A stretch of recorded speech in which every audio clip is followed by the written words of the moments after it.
আমার মেলার গিফট কেনা এবারের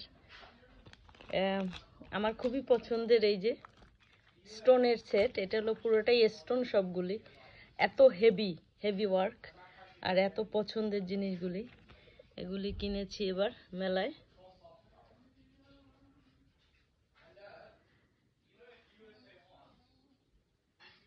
এটাও খুব সুন্দর, সেই আগের দিনের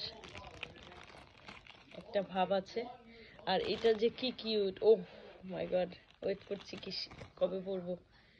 আর এইটা নিয়েছি সাদা, এটা আমি এই যে একটা গাদোয়াল সিল্কের একটা শাড়ি নিয়েছি, গঙ্গা যমুনা পাইডের গাদোয়াল সিল্ক। সো এটা এগুলি পরবো, এই হোয়াইটটা পরতে পারবো। আর মাল্টি কালার যেহেতু এটা সবার সাথেই পরতে পারবো। এটা হচ্ছে এটা নথ। তো এইগুলি আমার মেলায় কেনা হয়েছে এবারে।